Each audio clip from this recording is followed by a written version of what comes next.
All right, welcome everybody. I'm very happy to be here because it's a very special feeling interviewing someone that you're a huge fan of. And I am a huge fan of The Strange Planet and Pyle. Welcome to our session. We're talking about the celebration of unusual human behavior in The Strange Planet webcomics. And I would like to introduce Nathan Pyle, who's the creator of The Strange Planet and the creative mind behind the beings. Thank you. Hello. Welcome. Thank you. Thank you. So, how do you like Lithuania so far in the con? We're staying near Old Town in Vilnius, and so we've walked all around. We had pink soup the first day. How do you say the pink soup name? Šaltibarščiai. That's it. That's a mouthful, yeah. And I spelled it out. I've learned to spell it, but I don't know how to say it still. And we had a lot of potatoes. We have a 1-year-old who loves potatoes, so he's been eating so many French fries and potatoes. It's great. And we have a 3-year-old who has enjoyed the playgrounds and everything, so it's great. Oh, that's so nice to hear. Before talking about the genesis of The Strange Planet, which of course we're going to do, I would like to talk about the genesis of Nathan Pyle, the artist, because you had a very colorful creative life. I mean, job-wise, you had the BuzzFeed, you even had like a weather program, from what I know. I did. I used to produce shows for the Weather Channel. In the U.S., a lot of people like to watch shows about tornadoes. Tornadoes are kind of a fascination in the U.S. And so I would produce shows about tornadoes or about hurricanes. And is very fun because I get to travel and talk to people who had survived storms, learn more about how tornadoes work. I learned about volcanoes as well. I went out to Hawaii and Iceland and interviewed volcanologists. So it was a really fun job. And it was just part of my background that making weather-related television has been really fun. Yeah. What else have you been doing before The Strange Planet? Let's talk about your life pre-2019. Yeah, before that, I worked in television for many years. Before that, I was a high school teacher for a few years at a private school. It was a religious school, and I taught essentially Bible theology, which was an interest of mine. At the time, I studied to go into becoming a pastor or becoming something in that world. Wow. And decided not to. I'd always been interested in communication and storytelling as well, so decided to go into that instead. I still attend a church back in U.S., but I no longer want to be a pastor, so. And you had some interesting projects of your own because you released the NYC Basic Tips in Etiquette. Yes. Which is a fascinating thing. Well, in New York City, I moved there and I felt like I was always in someone's way. People were walking very fast on the sidewalk. People were knowing what they wanted at the front of the deli counter. Everyone knew exactly where they were going, and I didn't. And I think that was a big reason why I wrote a book about how to acclimate to a very dense city. And New York's not even the most dense city. Obviously, there are even more crowded cities throughout the world. And I think learning how to operate in those cities is a really fascinating thing, especially visually. So I drew a lot of diagrams on how to stand and how to walk, how to make sure you're not walking 4 abreast. If you walk 4 across on a sidewalk, then people can't get past you. It's just visually, it was really fun to kind of diagram what it's like to stay out of the way. All right. So did you try something else like before? I know I'm going for Dolph Bones Fisheries Mysteries. Sure. Because that's a special thing. It was. Before Strange Planet, and I always say this: if you're an artist, you try new things. You try many new things before you ultimately find what you really want to continue with. So I had a dolphin who solved mysteries called Dolph Bones, and I really only made 2 episodes of it essentially. And I thought it would make sense because dolphins are smarter than the other fish in the sea, so they would kind of be the one that all the fish go to. But since then, I've been reading that octopus might be smarter than a dolphin, so I think there are a lot of reasons why that didn't work. I think an octopus might be a better Sherlock in some ways. And after The Dolphin Detective, was it Strange Planet immediately, or did you dabble in something else a little bit? No, it was about a few weeks after I I didn't kill off Dolph bones, but I did stop drawing Dolph. And so now Strange Planet had started 2019, and I started doing one every single day for 365 days in a row. I just wanted to commit to 1 year to see if I could do it, and it was a lot, but that's how it started, just doing it once a day for an entire year. Is it easy for you to be this disciplined, or was it like a new skill that you just had to? Or are you like a wake up at 5:30 type of guy? No. My wife, who is here with us in Vilnius, she's more organized. She's a CPA, an accountant. So I think she's able to see organization's value. I don't think organization is very valuable a lot of times. And so I think that was a good thing for me to be married. It is a good thing for me to be married to someone who sees the value of organization and sticking to one thing and doing it every single day. That was a really important part of what made Strange Planet successful.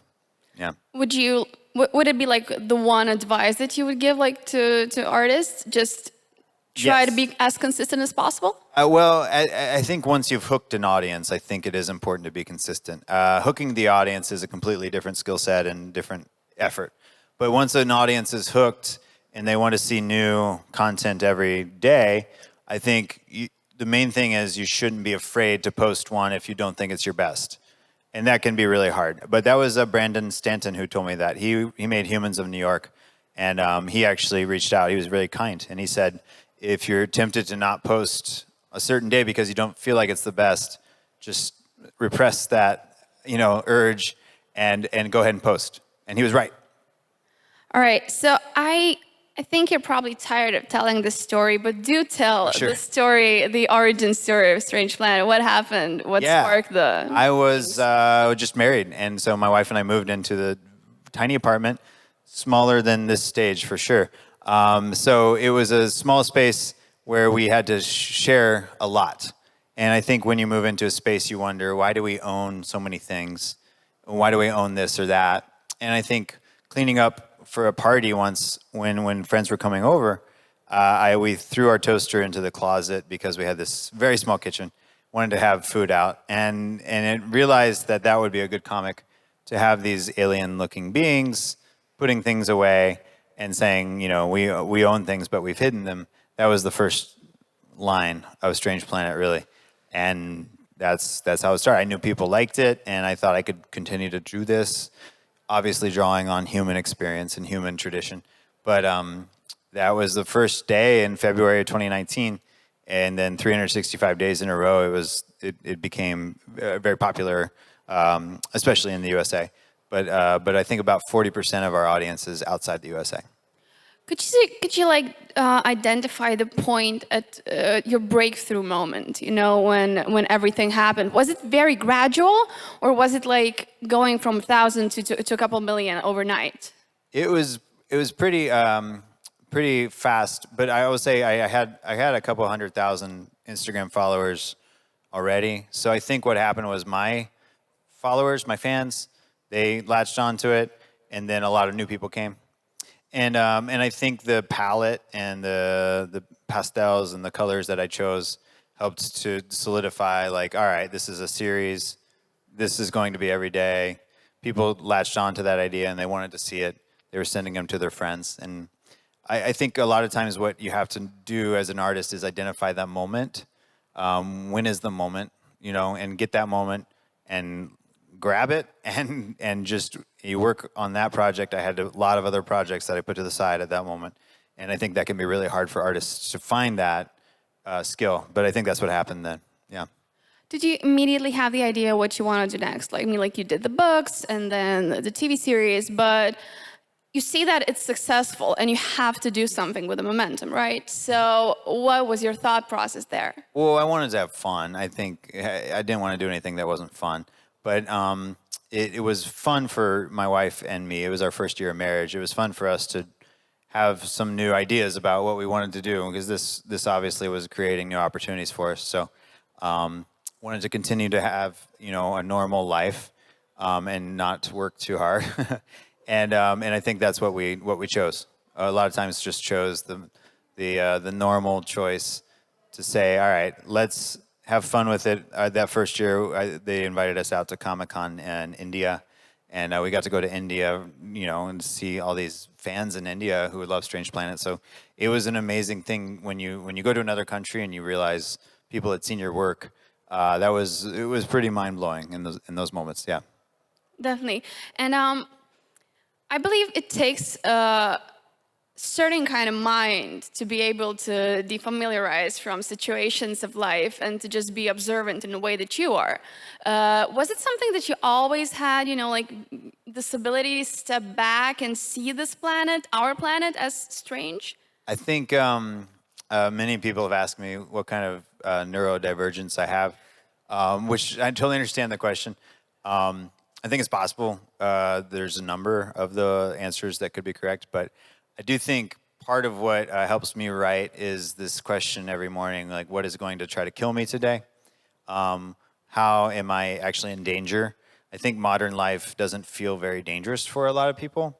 And I think that's part of what makes Strange Planet kind of funny is there's some existential fear of dying that we actually all have from regular parts of our life, like the sun. And so in Strange Planet, it's called star damage when you're sunburnt, and the sun can kill you, and does kill people. But I think there's a lot of modern, I think this buffering. There's a buffer around us a lot of times in modern life that can make you forget we're surviving on a planet, and it's thanks to a lot of progress and a lot of science and a lot of human tradition that has helped us to stay safer, longer, healthier lives. But to strip that away and realize we can be somewhat fragile as humans, and I think Strange Planet touches on that a little bit. So.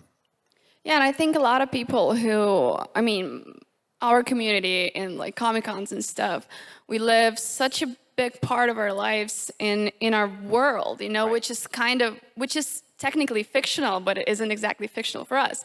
So I imagine that when you're a little bit like more introverted maybe, and you take a step back, the planet that you live in might seem strange because you have all these fictional worlds. It suddenly becomes so real. Right. So would you consider yourself a natural geek? Yeah, for sure. But I think even someone asked me this yesterday about nerd or geek. Those phrases, those words were so, I think, derogatory 10 or 20 years ago. But since I believe the internet came along, I think they all found each other, these people who would have been called nerd or geek. And the collective power and also the enthusiasm that we have for any shared interests. There's a subreddit that's just birds on a train. And it's just anytime someone sees a bird on a train, they take a photo of it. And I think I subscribe to this subreddit. I want to see when a bird is on the train. And I think we all have that. Because of the internet, we have items that are completely uninteresting to most people around us. But to me, it's fascinating. Like, birds get on trains all the time. Where do they get off? And do they want to get off where they get off? Do they know they're on a train? There's so many questions I have. So. As someone who travels a lot and you talk with a lot of people, a lot of fans, a lot of people who make comics, do you find it comforting to just be in this community? And do you feel like at this point that you found your people? I think that everyone has multiple interests. I think everyone here would have all these different interests that they have come to Comic Con for. And I think what's neat about that is that we intersect in moments, right? And so I meet some fan at a booth, and that probably is the only time we'll ever talk as humans. Yeah. But I kind of understand what drew us together, and I think Strange Planet is just one example of that, and there's many other examples of what draws people together. And I think that's what's neat about this kind of meeting. It's very ephemeral. You meet and talk to someone, you'll remember that conversation years later a lot of times, and just you find a lot of comfort and solace in the idea that you're not alone, Yeah, I'm sorry, I forgot to say, if anybody has any questions, let's not wait until the end of the session. Please come to the mic and we will see you, we will hear you out. Yeah. And here we go. Hey, Nathan. Hey. I would like to ask, what was the impact on your creations during the pandemic, Because It's a good question. The pandemic did reflect in my art because many of the comics and the ideas that I would kind of poke fun at were no longer funny in the zeitgeist. So there was a comic about staying at home and not going anywhere and just liking to be comforted, like a cat likes to be in a box. And I didn't post that one anymore because I didn't want to poke fun at the idea that we were all, many of us, trying to stay in our houses during the pandemic. And then similarly about, fear of death for natural coughing or anything little can make you very afraid. But I think the pandemic obviously showed that was legitimate fear in this moment. So the pandemic, I think, ultimately, and on the other side, benefited the creators who are online, in the sense that there are many people finding new art that they wouldn't have found before because they were maybe just looking at the internet more. And I think there was probably not just me, but many people who had a fan who contacted them and said, I was just surfing the internet and I found this because I wasn't doing anything else. So I do think there's strange ways in which these moments that are very tragic create a new kind of a new chapter that without any meaning, that's what happened. Yeah. Thank you. And Yeah. do you think that pandemic had an impact on your audience, on growth or something? Well, I think in the USA there was literally like 1 million people who died, and is many more who are disabled. I think there is a sense of life being precious. I think there's a sense of many things that have actually affected the way we as humans think. And I think that is part of what, I remember making comics about missing friends, and that was in the midst of 2020, 2021. And I think some of the things that I had made before that were somewhat emotional or even heightened, the audience was more emotional. It's a hard thing for humans to go through. And I think it goes back to what we're saying. There are many ways in which we are not invincible. Humans aren't. And I think Strange Planet touches on that a lot. And the pandemic obviously makes us think about that a lot. Yeah. Yeah, thank you. So one last question probably. So what's your favorite comic that you have drawn, I think there's one where the beings are sitting around playing poker, and they're all just kind of talking about ways in which they've messed up, like they jammed their toe into something, or they got a paper cut, and then the last being says, "I don't know how to use my life," and everyone's saying, I can understand that. We're all understanding that. I think it goes back to this idea that these beings, they've figured out pretty much how to survive. But beyond that, they're still trying to figure out the existential crisis that comes with being alive. What are we supposed to do now? I think it's a fascinating question that everyone has to answer in new ways all the time. Thank you. That's probably why it's my favorite. Yeah. Thank you. Yeah. Hey, Hello. yes, it's me again. I have Welcome back. a lot of questions again. Strange Planet is sort of series that very hinges on the concept of defamiliarization Sure. as an idea. Where do you how do you understand the thin difference between that and alienation as a concept?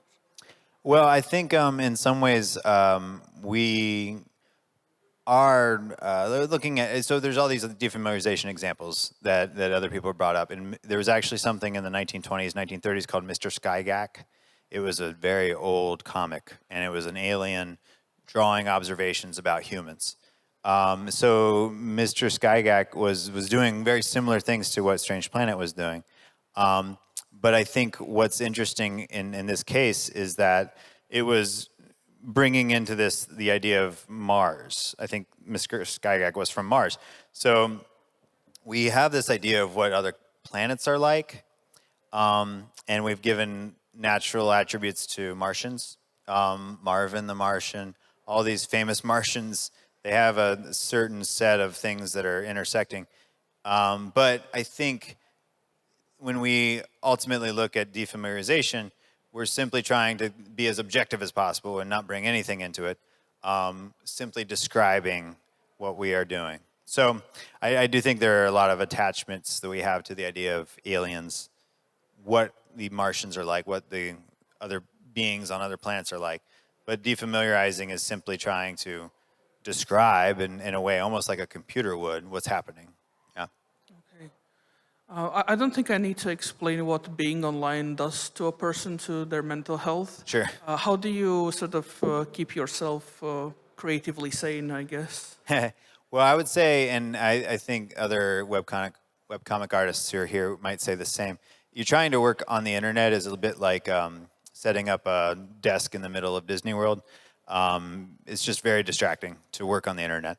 And especially if you look at other artists and what they're doing, and it's great, but it's also like can really distract you from what you're doing. So I think writing in a sketchbook is really important.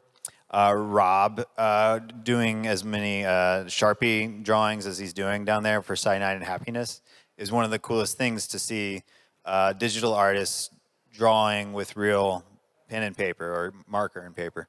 I think that's important, and I think that actually helps a lot of online artists to stay sane, to continue to draw with real material. That can help you, yeah.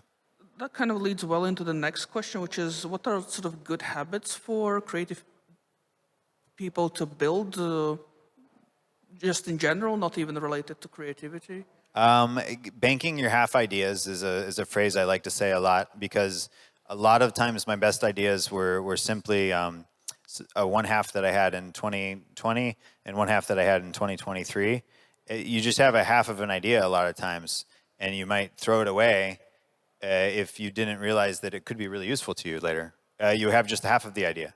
And this happened many times, and recently I had a drawing that I had in my head for years, and I finally found the one little piece I needed for it, and I finished it and became so popular. But I think that's what happens when you're able to say your good ideas are still alive. If you gave up on something in the past, go back to it, because there might be something that you see now that you didn't see before. I'm sure you receive a lot of like comments online on your work. What's the most sort of baffling feedback you've received? Oh, I think there are people who get very upset about something that I've said in a comic, and I think that always baffles me, because I'll look over the comic and I'll try and figure out what is it that was offensive to this person. And I think the baffling feedback often has to do with the fact that someone's going through something in their own life, and every once in a while I'll get a message from someone who's very angry at me. And if you have a lot of followers, you just get these no matter what you do. But one time recently, I got a message from someone who said they were mad at me, and also someone in their family had just recently passed away.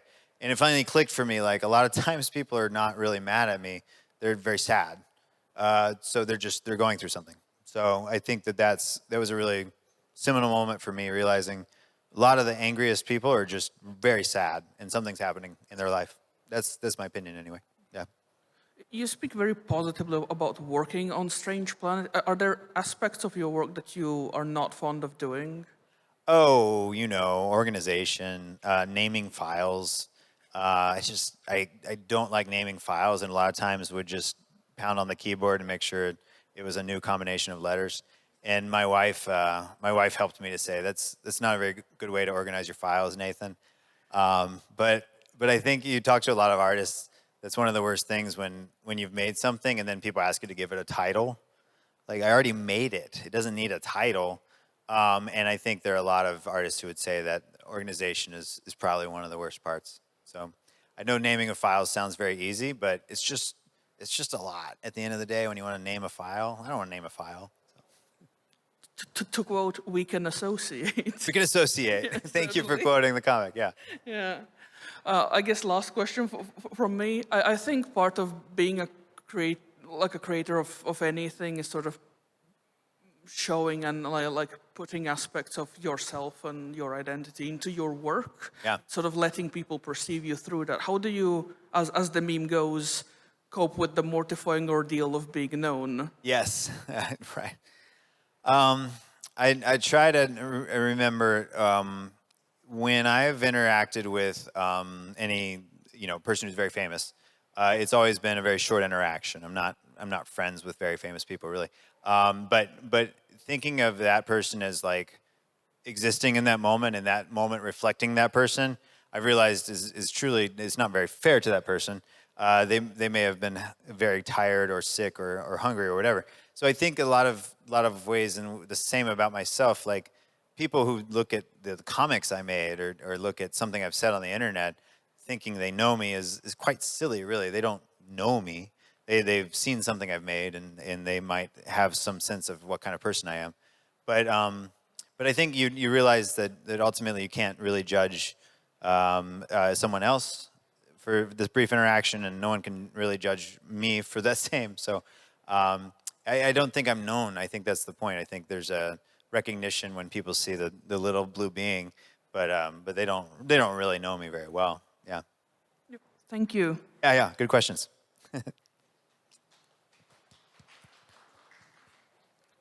I wanted to ask you, when you were a kid, have you ever envisioned yourself being a comic book artist? I wanted to draw. I did want to draw, and I remember seeing my mother, who was very good at art, technically so much more gifted than I am, and seeing artists and realizing people can make a living with art was such an amazing idea to a kid. So I think that was a really cool moment when I started to wrap my mind around that. And so I did want to draw something, and I wanted to create, and I wanted to write. And so I think when I was reading comics as a kid, it was something called The Far Side by Gary Larson, my absolute #1 favorite comic. I read Calvin and Hobbes, and I read many other things, but The Far Side is my favorite. Gary Larson's still alive, still making The Far Side. So just seeing that and thinking, if I could do that, what this man does, that would be amazing. Yeah. Thank you. Yeah. Hey. So one of the things in the Strange Planet is often like that thing you mentioned about the existential fear of death. It's culturally quite a big idea, and Yeah. it's often sort of like a verse for people to talk to. So I have a question that's a little bit more specific. Since you've had a kid as well, Yeah. have you considered how, like, whether or not that changed your opinion of how important that idea is to communicate, and how do you communicate that? Well, when you have a kid, you're immediately thinking, what will I get to see in this kid's life? Will I get to see if this kid grows up to be an adult, and will I get to see what happens in that kid's life? That happens very, very quickly when you first hold your baby, and I think that's a really heavy thing because you realize it doesn't always work out. You might not get to see all the things that the little ones get to do. So I think that's important to communicate. I think also the fragility of our own planet, the fragility of humans and their success on this planet. I think those things are all becoming more and more loud as we start to realize there's a lot of unfortunate aspects and consequences to what humans have done on the planet. So I think it is important to communicate that. I think the beings want to continue to have fun in the midst of tremendous existential, discomfort, and I think that's what we are. We don't want to think about the climate change that is happening around us 100% of the day, because we want to also continue to live at the same time we're working to address those problems. It's just a hard balance, and it's hard for anyone to balance those things. It's almost impossible, really. Yeah. And so, as a result of that, I'm going to ask a question that might be a little bit weird phrased. Would you like your kids to be fans of Strange Planet? Well, I would hope that they're fans of the existential and they're fans of the curious. I think Quinn and Simon, our two children, will probably be alive to see much more interesting information about who else is out there. Because even in my 42 years, I've seen a tremendous amount of You know, you just look at the pictures we have of the other planets now versus what they used to look like. They're so much more high resolution. It's really nice. And I think that's what's going to happen in many ways for Quinn and Simon. They're going to see something like the James Webb Deep Field photo. They're going to see even greater resolution of that to know what other galaxies and what other possible planets are out there. So I watched Interstellar again as a parent for the first time, and I was trying to draw while I did, and I was just weeping, and I couldn't see through my tears. But I think so much of Interstellar is about a father and a daughter, and so I think it's that. I think like I don't know what my children will see in their life, but they may see very amazing things that I can't imagine. Yeah. Thank you. Yeah. I have one random question, you know. Yeah, please. Since you mentioned you've been studying theology, right? So how do you think aliens would be religious, and maybe what kind of religion they would? That's a good question. The beings are not religious. Many people have asked me that. I'm religious. I'm a Christian, and I continue to practice my faith. But I don't think that the beings are religious. I think they might have some superstitions. I think that if we do ever hear from other beings on another planet, I think religion is one of the last things we should bring up for sure. But I think it's possible, obviously, that someone will want to ask, like, so what do you believe about the universe and all that? I think it'd be fascinating. I think there's a lot of other interesting things that we should talk about first, for sure. Thank you. Yeah, it's a good question. I love it how the beings, instead of saying, oh my God, they say, I think, oh, Lorb. Oh, they do in the show. Yeah, and the idea there was, I think if we had two moons, in the show there's two moons, right? So I think if we had two moons, I think we would all as humans latch on to that really heavily. I think that would be true. That this is my moon. Oh no, this is my moon. We would all latch on to like there's this one and there's this one. So I think in that kind of world building, we decided, all right, there's Lorb and there's Rorb. It's just left orb and right orb. But the idea is you're ultimately you're thinking a lot about which moon is in front of the other one at all given times.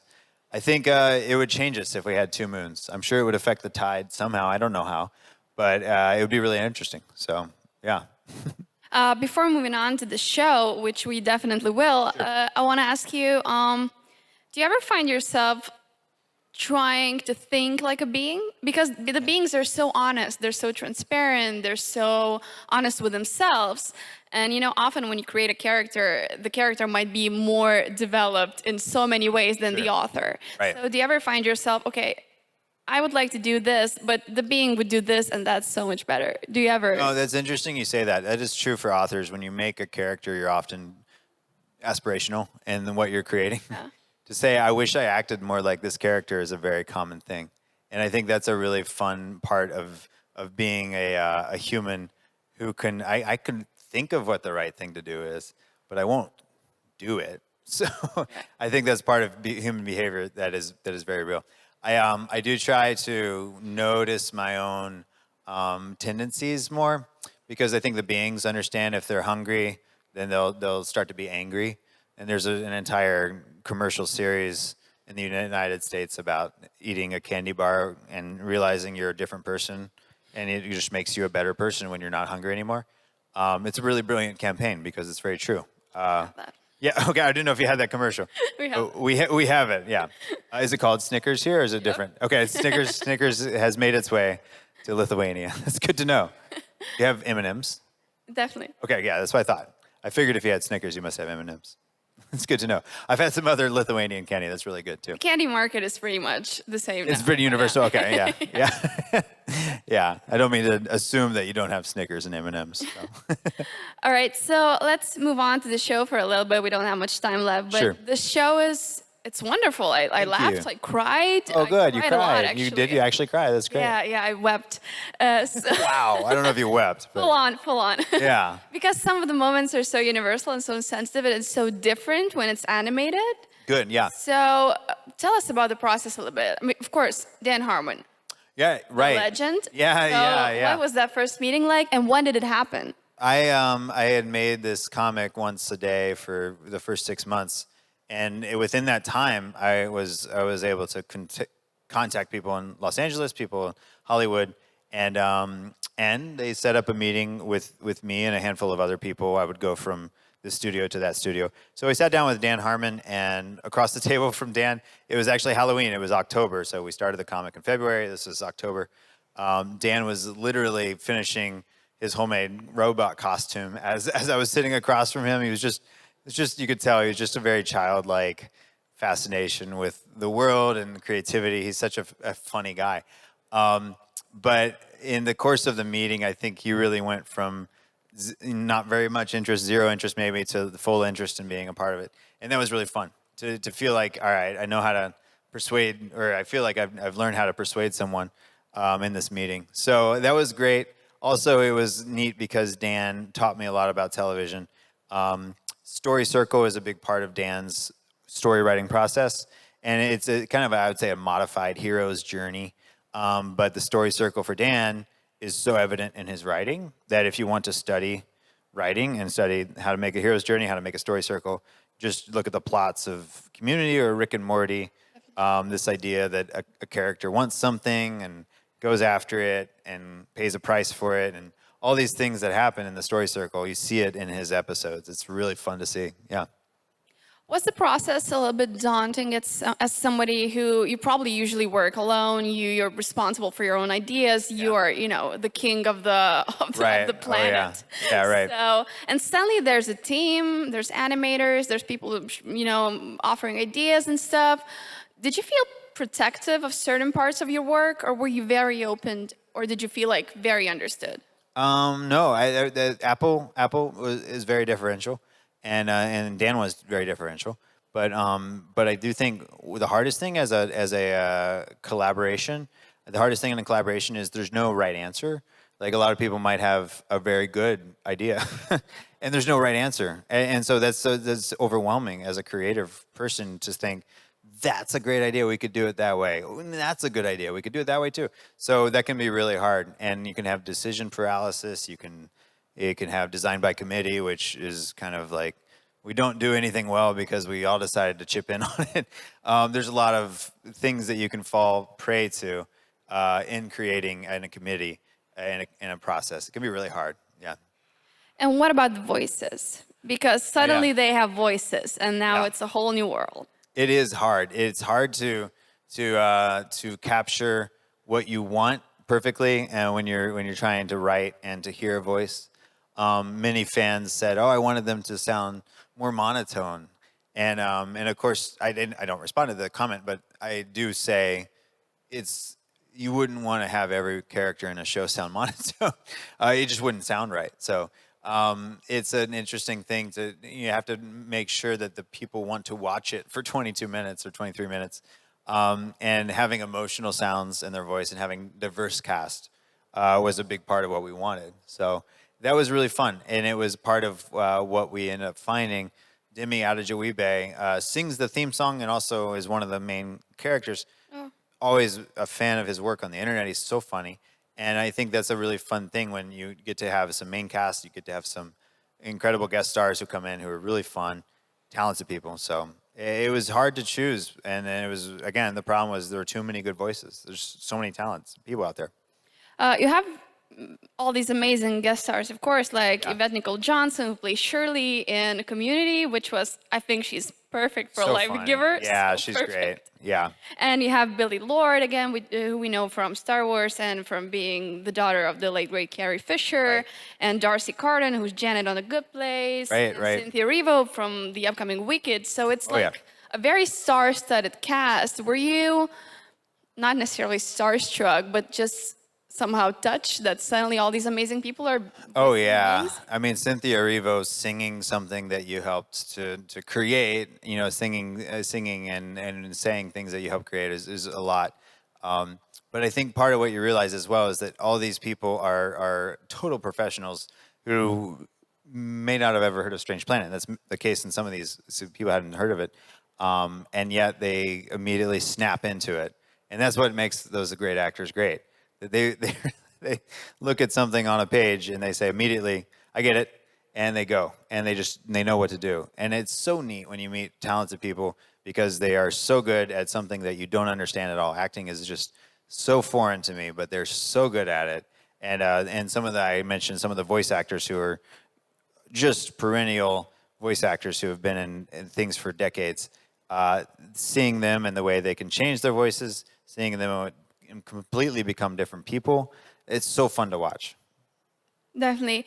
And there were a lot of other things. Suddenly the beings had outfits and they have all these colorful that's true. feet tubes. Yeah. And they have this whole world around them. So did you have to make all of those executive decisions, or you were kind of offered a bunch of options to choose from? Well, continuity is an issue that you run into if you create a webcomic and you draw really detailed beings. People want to make sure, like, oh, they weren't wearing that outfit yesterday. What happened or whatever. I think one of the ideas when we're making this show is I could have an entire team of people keeping track of what being wears what. So I didn't have to have that feeling anymore. So if it's just me, it can be really hard to keep continuity going with all these different characters, and make them really detailed. But when you have a whole team of people looking at it, then you have a lot of help. And that's part of what we needed. We needed them to have visual differences that were just enough to see this is this being and this is this being. But we wanted them to look the same at the same time because their bodies and their faces, them being the same was very crucial to the webcomic, I would say. Yeah. Did you notice maybe that the TV series was kind of starting to leak into your webcomic creation process, or did that remain the same? Oh, for sure. Visually, I would say April was our visual master, and April has just an incredible eye. So I think over and over again, I've drawn something differently because of how April drew it. And it was really neat to meet artists who knew how to draw my beings so much better than I did. They were just drawing. They could draw the behinds of the beings. I never did that. They could turn the beings around. They could draw them upside down. They could do them anything, and that was fun. So I think it is what happens. You kind of learn, oh, I could do this. If I watched another artist draw what I created, I could do so much more. So it's an invaluable experience to see animators work with your characters. Yeah. So it did kind of give you some growth options, right, as an artist? Right. Yeah, and not just that, but to think, well, maybe I should try to learn animation. I should try to do a little bit more. Hearing from Nobody Sausage this week, Nobody Sausage is down there, and it was a really neat tip that she had shared to say it was 5 tubes, basically. They wanted to animate something, and they understood that tubes were kind of easy to animate, and this kind of character is made from 5 tubes. It was such a cool little mechanical note about here's how we came up with this. And it's just an incredible TikTok account, incredible creation, incredible character. So it's neat when you talk to animators because you do learn a lot and you realize there is a point A and a point B. It's not simply magic. There are people who kind of figure out how to go from point A to point B. Yeah. We're kind of out of time, so I just want to ask you the last question. Did you have a question there as well? Yeah. Oh, I'm sorry, I didn't see it. Please, ask. We'll find the time. Hi, Nathan. Hello. Hi, Vida. I'm a huge fan, and I actually found out about Comic Con's Baltics event from your Instagram account. Oh, no kidding. That's great. Welcome to Comic Con Baltics. Yeah, and your books helped me a lot with my, tough times. So I'm super grateful for your books. Well, it means a lot to hear that. Thank you. And I just wanted to ask, at this level, when you're high level and you're acknowledged, do you feel the need to kind of train your vision or your observance skills, and what do you consider growth at this point? And how do you want to achieve it, or you don't care and you just do whatever you want and you're at this level when it doesn't matter anymore? That was a good question. I think at this point, when I've met, and I mentioned this, meeting people at Comic Con, meeting people everywhere, you realize what kind of life you actually truly want. And I think work has become less important to me since I've had kids too. So I don't work as hard. I don't know if there's any other way to say that. because I want to throw my daughter up in the air and catch her and stuff. So I think that's probably the best way to answer that is I simply found things I really care about. And Strange Planet is just one of them. But at this level, I think more I just want to be a good father and husband. That's my biggest thing right now, you know? Cool. Thanks. Yeah. So, what is the future of Strange Planet? What can we expect? What can the beings expect? Is it like a strange universe, strange multiverse? What's going on? Oh, the idea of beings meeting other beings has always been in the back of my mind. They haven't done that yet in the webcomic or the show. But to meet other beings and to kind of interact with them would be a really fun, obviously a fun world to draw. And I think that's the most familiar when there are movies about aliens. It's almost always aliens meeting Earthlings or vice versa. But I really enjoyed just writing something that's just beings on another planet, just living, because their questions about the universe are probably pretty similar to ours. Who else is out there? Were they there a long time ago and then they all died out? What happened? I think we all look at the night sky and we think, how many times have people invented burritos and frozen burritos and microwaves and all the things that they've invented? And yet, we just don't know yet. So I think someday we will. I think we'll know more in the next 10, 20 years. So. Cool, thank you. And can we see you downstairs in the booth? Not at the booth, but I do have, if you haven't had a chance to grab one, I have signed prints over here. They're free. We were giving them out at the booth. But I will be over here rather than at the booth. All right, thank you very much. Thank you guys for coming. And remember, Strange Planet, the series is streaming on Apple TV now, and the webcomic is still alive and strong. That's right. Thank you. you. Thanks.